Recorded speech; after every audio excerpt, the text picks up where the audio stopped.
다시 한번 보겠습니다. 시작. 할렐루야. 아멘. 오늘 우리 에베사라는 말씀 제목 가지고 하나님의 말씀 같이 생각해 보도록 하겠습니다. 하나님께서는 요한복음 4장에 보니까 하나님 앞에 신령과 진정으로 예배하는 자들을 찾으신다라고 이렇게 말씀하고 계십니다. 할렐루야. 하나님이 찾으시는 사람이 있는데 어떤 사람을 찾냐면 신령과 진정으로 예배하는 사람들을 찾으신대요. 하나님의 백성들 가운데 하나님 앞에 신령과 진정으로 예배드리는 참 예배자들이 없나 봐요. 그래서 우리 하나님께서 신령과 진정으로 예배드리는 자들이 어떤 자들인지 우리 하나님께서 찾으신다라고 이렇게 말씀하고 계십니다. 바라기는 우리 이 세상 가운데 많은 교회들이 있고 또 많은 성도들이 있지만 하나님께서 신령과 진정으로 예배드리는 자들이 그 교회가 어디인가 찾으실 때 바로 우리 교회가 그리고 여러분들이 우리 하나님 앞에 찾은 바 되기를 간절히 바라겠습니다. 할렐루야. 지금 여러분들 예배드리고 있습니까? 예배드리고 계십니까? 신령과 진정으로 예배드리고 계십니까? 할렐루야.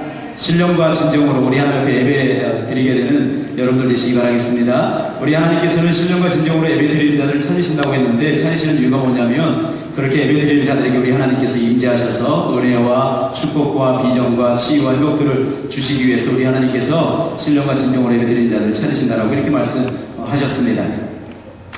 우리가 교회 나오는 여러 가지 이유 있죠. 여러분들 교회 나오는 이유가 무엇입니까? 왜 여러분 주일만 되면 교회 나오십니까? 친구들이 좋아서요? 사귀는 남자친구 여자친구가 있어서요? 아니면 마땅히 다른 교회 갈 교회가 없어서요? 아니면 뭐 그냥 이렇게 이 한인 모임이 좋아서요? 외로워서요? 아니면 하나님 앞에 예배드리기 위해 나왔나요? 아니면 하나님 앞에 뭔가를 받기 위해서 나왔나요? 여러분 예배하면 우리가 오해하기 쉬운 것 중에 한 가지가 뭔가를 하나님 앞에서 받으려고 생각하는 경우들이 굉장히 많이 있습니다. 그러나 여러분 우리가 하나님 앞에 받기 위해서 예배에 나오는 것이 절대 아닙니다. 하나님 앞에 우리들이 뭔가를 드리기 위해서 이 시간에 나오는 거지요. 할렐루야. 여러분 그래서 오늘 여러분들이 하나님 앞에 예배 드리러 나왔다라고 할 때 뭘 받으러 나온 것이 아닙니다. 여러분들이 그냥 하나님 앞에 뭔가를 드리려고 나온 것입니다. 여러분 무엇을 드리기를 원하십니까? 하나님께서 기뻐 받으시는 것이 어떤 것일까요? 내가 하나님 앞에 드렸을 때 우리 하나님께서 기뻐 받으시는 것 그것이 무엇일까요? 여러 가지가 있겠지만 우리들의 몸과 우리들의 마음 이것이 아닐까요? 우리들의 몸과 마음을 우리 하나님 앞에 드릴 때 우리 하나님께서 기뻐 받으시는 것입니다. 특별히 또 이 시간에 이렇게 내가 몸과 마음을 드린다라고 할 때 그것은 한마디로 얘기하면 우리가 이렇게 하나님 앞에 찬양하며 높여드린다 라고 이렇게 말씀드릴 수가 있겠죠. 그래서 하나님 앞에 내가 예배드리러 나왔을 때 가장 좋은 것 중에 한 가지가 무엇이냐면 저와 여러분들이 내가 드려야 될 것 중에 가장 좋은 것이 찬양이다 라는 그런 생각을 해봅니다. 할렐루야. 할렐루야. 하나님은 오늘 말씀 보니까 이스라엘의 찬송 중에 거하시는 주여 찬양 가운데 거하시는 우리 하나님이십니다. 아멘. 그런데 여러분 찬양할 때 하나님의 임재를 느끼셨나요?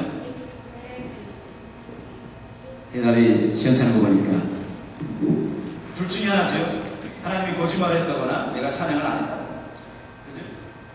이스라엘의 찬송 중에 거하시는 주여 라고 말씀했는데 내가 찬양을 안 드렸거나 아니면 하나님이 거짓말을 했거나 둘 중에 하나밖에 없는 것입니다. 예배 시간에 찬양 가운데 하나님께서 거하신다고 말씀하셨는데 그 하나님을 내가 임재하신 하나님을 느끼지 못했다고 한다면 만나지 못했다고 한다면 내가 예배를 드리지 않았거나 찬양을 하지 않았거나 예배 시간에 이 자리에 나와 있음에도 불구하고 내가 지금 입술을 열어서 찬양하고 있음에도 불구하고 내가 찬양을 안 했거나 또는 하나님이 거짓말을 하셨거나 하나님과 정말 하나님 앞에 신령과 진정으로 찬양을 했는데 왜 하나님 함께 하지 않으시죠? 하나님 거짓말장이 성경에 이렇게 써놓고 하나님 거짓말장이 아니에요? 우리 이렇게 따질 수 있는 거죠. 내가 정말 하나님 앞에 찬양했다면 예배했다면 둘 중에 하나밖에 없는 것입니다. 오늘 여러분 다시 질문하겠습니다. 오늘 여러분 찬양하는 가운데 하나님의 임재를 경험하셨나요? 억지로 대답을 하는 건 아니겠죠. 바라기는 여러분 찬양하는 가운데 예배하는 가운데 하나님의 임재를 경험하게 되길 바라겠습니다. 하나님이 거짓말하시는 분이 아니니까 내가 만약에 임재를 경험하지 못했다고 한다면 나의 예배에 어떤 문제가 있는 것이죠. 그래서 우리가 나의 예배 가운데 어떤 문제가 있는지 한번 살펴보고 우리가 정말 하나님 앞에서 어떤 예배자로 서야 되는지 이런 부분들을 같이 한번 생각해 보도록 하겠습니다.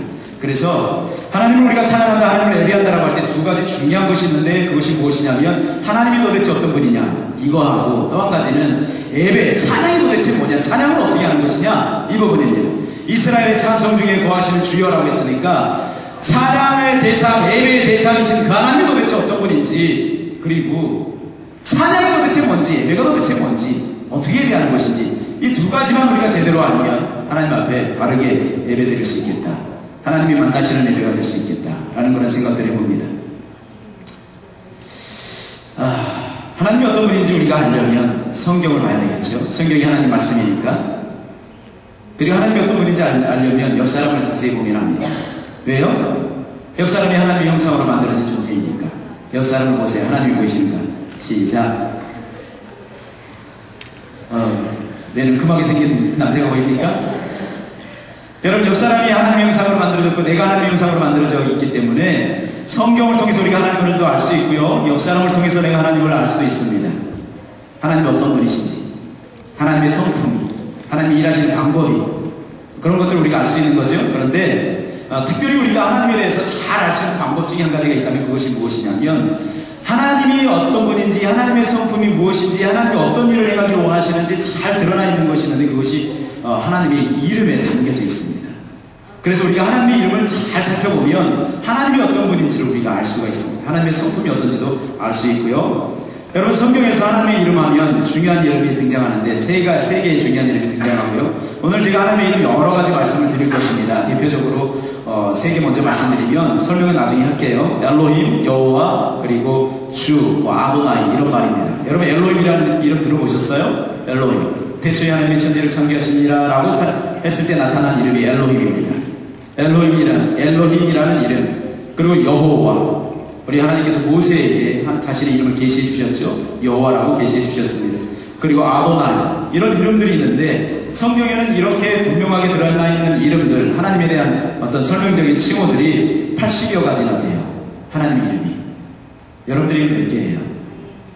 한국 이름 잉글리시하고 두 가지죠. 저는 이곳에 와서 처음 제 이름을 지을 때 뭐로 지을까 하다가 저하고 비슷한 게 성경인물 보니까 다윗 것 같아요. 저하고 다윗하고 비슷한 부분들이 많이 있어서 외모부터 시작해서 성경에 다윗 외모하면 얼굴이 빼어난다, 눈이 피부가 붉다, 눈이 빼어난다, 뭐 이렇게 나와 있는데, 그리고 다윗이 시도 잘 쓰고요, 악기 연주자고요, 뭐 이런 거. 그래서 나하고 비슷하다. 그래서 제가 다윗이라고 이름을 줬습니다. 못 모르고. 근데 한인들 웬만한 사람들 다 데이빗이구만. 그래서 야, 이거 어떻게 해? 데니얼이 우리 교회 많잖아요. 그런 것처럼 데니얼, 뭐 조셉, 데이빗, 이거 천지 빽깔입니다. 밴쿠버에 우리 한인들. 그래가지고 제가 이거 이름 뜻은 좋은데 의미는 좋은데 다윗 이름 너무 많아서 이름 바꿔야 되겠다, 어떻게 할까 하다가 어떤 분이 기도를 하더니 목사님 이름은 하나님께서 조나단을 이렇게 하신다고 감동하는 것 같아요. 그래서 다윗의 친구 요나단 있잖아요. 그래서 저희가 조나단입니다. 조나단. 이름 뜻이 없습니다. 미국인들 남자 이름 뭐 이렇게 나옵니다. 사전 찾아보면. 근데 그 이름이 딱 좋습니다. 왜냐하면 제 이름이 성품성자 사내남자잖아요. 이름 뜻이 이상해요. 사내다운 성품? 말 그대로 별 의미가 없는 거예요. 한국 이름도 별 의미가 없고, 영어 이름도 별 의미가 없습니다. 그래서 좋습니다. 별 의미가 없는 거. 그래서 성경에는 우리 하나님의 이름이 80여 가지가 등장해요. 80여 가지. 그래서 이 80여 가지의 이름들은요, 하나님이 직접 사람들에게, 성도들에게 가르쳐 주신 이름입니다. 사람들이 그냥 우상 만들어 놓고 이름 딱 이렇게 지어놓은 게 아니라 하나님께서 나타나셔서 자신의 이름을 사람들에게 이렇게 계시해 주신 이름이 80여 가지나 된다, 이 말입니다. 그럼 왜 하나님께서 그렇게 이름을 가르쳐 주셨을까요? 자신의 그 수많은 이름들요, 가르쳐 주신 이유가 있죠. 그 부분들을 우리가 한번 살펴보면서, 특별히 성경에 보면 하나님께서 어떤 사람에게 나타나셔서 자신의 이름을 계시하실 때 어느 한 사람에게 특별히 자신의 여러 가지 이름들을 가르쳐 주셨습니다. 그 사람의 인생의 발자취, 걸어가는 발자취, 추적해 나가면서 인생의 고비마다 하나님께서 자신의 이름들을 툭툭 이렇게 가르쳐 주시면서 그 상황 가운데 이겨나가게 하시고 또 주님 바라보게 하시고 그런 사람이 있거든요. 그런 사람이 아브라함입니다. 아브라함을 통해서 우리 하나님께서 자신의 수많은 이름들을 가르쳐 주셨는데, 성경에 나오는 인물 중에 하나님의 이름을 가장 많이 경험했던 사람이 아브라함입니다. 한번 아브라함이 경험했던 하나님의 이름 먼저 한번 살펴보겠습니다. 살펴보도록 하겠습니다. 하나님이 아브라함을 이제 높은 수준으로 이렇게 올리실 때마다 새로운 이름들을 아브라함에게 꺼내주셔서 가르쳐 주셨는데 그 중에 하나가 여호와라는 이름입니다. 야훼라고도 부르지요. 여호와라는 말이 여러분 들으신 분들은 아시겠지만 스스로 존재하신 하나님 이런 뜻입니다. 우리 하나님은 부모님이 있어요. 어떤 사람 그렇게 물어보는 사람이 있어요. 하나님 어떻게 이 세상에 태어났어요? 물어보는 사람들이 있는데 그때 하나님이 가르쳐 줄 수 있는 이름이 뭐냐면 여호와 야훼라는 이름입니다. 하나님은 스스로 계신 분입니다. 하나님은 영원한 생명의 근원이 되시고요. 또 우리 하나님이 존재하심에 있어서 어떤 것도 의존할 필요가 없는 그런 스스로 영원히 존재하시는 하나님이십니다. 여호와라는 이름. 모세에게도 이름으로 나타나셨고요. 아브라함에게도 이 이름으로 나타나셨습니다. 그리고 아브라함이 자신의 조카 롯을 전쟁에서 구하기 위해서 전쟁 가운데 뛰어들어서 승리하고 돌아올 때 이제 전리품들을 가지고 돌아오죠. 그래서 전리품의 10분의 1을 그 당시 멜기세덱에게 바칩니다. 바칠 때 나타났던 하나님의 이름이 있습니다. 이 이름 들어본 친구들이